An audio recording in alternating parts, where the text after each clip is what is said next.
to help search for their loved ones. I spoke to the uncle of a little girl who is still missing, and he said he drove all the way here to try to find her. They are keeping hope alive, even as that hope is dwindling. And I spoke to a parent of 3 campers at Camp Mystic.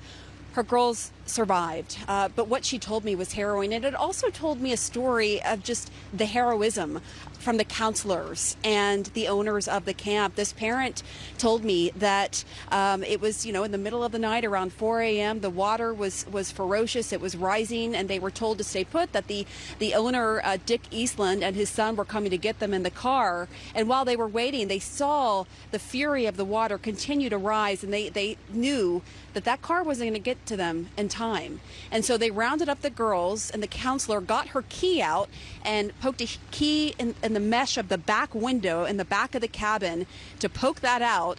The counselors went out. There were 2 in that cabin, and then the one next door that came over to help, and they were bringing the girls outside of that tiny window in the back, and the water was chest high, I'm told by this parent. The little girls told her, they said their counselors helped them across the rapids. So the counselors were handing the little campers, 9 years old, to one another to get to the hill behind the cabin. I mean, these are the stories we're hearing. And this parent said, had it not been for the counselors, who were so young, just out of high school, she wonders if her girls would still be alive. Here's more of what she told me in her description.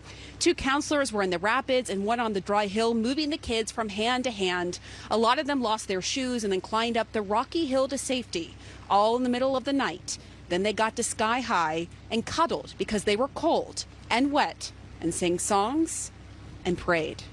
It just gives you chills, Erica. It really does. It's incredible to think of, to your point, Pamela, how young those counselors are, right? Teenagers just out of high school, the quick thinking to then get these young girls to safety, help them scramble up, and many of them barefoot. And I know, Pamela, this is also personal for you. You have a deep and important connection to Camp Mystic yourself as a former camper. I do. It's surreal coming back here 30 years later. I was a 10-year-old little camper here, full of so much hope and joy.